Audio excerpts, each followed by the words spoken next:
Hello everyone, welcome to ఈ అమ్మ చేతి వంట. ఈ వీడియోలో ఈరోజు రెసిపీ ఏంటంటే మనం బ్రేక్ఫాస్ట్లోకి అంటే ఇడ్లీ, దోశ, వడ, ఉప్మా ఇలా ఏ బ్రేక్ఫాస్ట్ అయినా సరే పర్ఫెక్ట్గా సూట్ అయ్యే ఈ పల్లి పుట్నాల పప్పు చట్నీని అయితే ఏ విధంగా తయారు చేసుకోవాలో ఈ వీడియోలో మనమైతే చూసేస్తాం. ఈ పల్లి చట్నీని స్టోర్ కూడా అయితే చేసుకోవచ్చు, మనకు కావలసినప్పుడు తీసి సర్వ్ చేసుకోవచ్చు.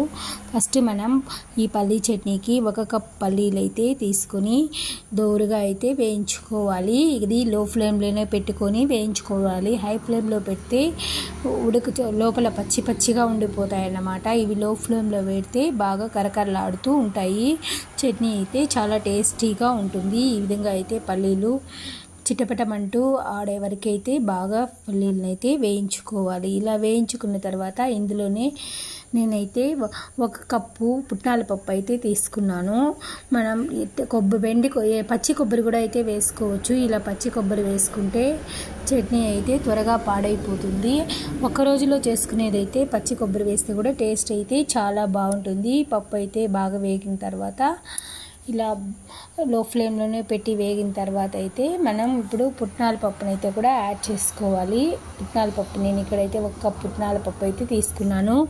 ఇందులోనే పుట్నాల పప్పు దోరగా వేగిన తర్వాత దీనికి ఒక 15 పచ్చిమిరపకాయల వరకు అయితే దీనికి కారానికి సరిపడేంత పచ్చిమిర్చి అయితే ఇందులోనే వేసి బాగా పచ్చి వాసన పోయే వరకు అయితే పచ్చిమిర్చి అయితే వేయించుకున్నాను. చట్నీ మనకు బాగా గట్టిగా తిక్కుగా రావాలి అంటే నీళ్ళుగా లేకుండా మనం పల్లీలని ఈ విధంగా వేయించిన తర్వాత ఒక 10 నిమిషాలు అయితే నీళ్ళల్లో నానబెట్టినామనుకో మనకి చట్నీ అయితే గ్రేవీగా టేస్టీగా తిక్కుగా అయితే వస్తుంది.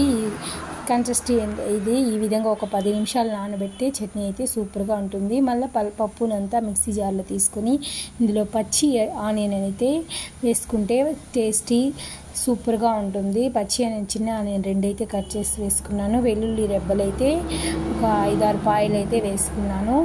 ఇప్పుడు మనం దీన్ని మిక్సీ అయితే పట్టించుకుంటాము. తగినంత ఉప్పు వేసి మిక్సీ అయితే పట్టుకునేసినాను. ఈ విధంగా బౌల్లోకి తీసుకొని మనం ఇప్పుడైతే దీనికి ఆయిల్ వేసి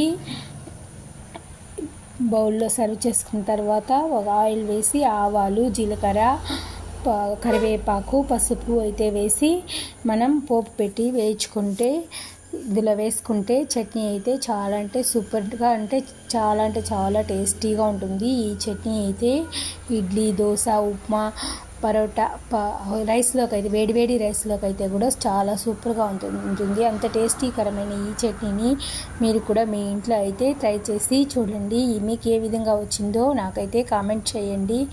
మనం పోపు అయితే మన పాతకాలం నాటి వాళ్ళు, అమ్మమ్మల వాళ్ళు ఈ విధంగా గరిటెలోనే అయితే పోపు పెట్టుకున్నారు. ఆ స్టైల్లో ఈరోజు అయితే మీకు గరిటెలో పోపు ఎలా పెట్టుకునేది అయితే ఈ వీడియోలో అయితే మీరు తెలుసుకోవచ్చు.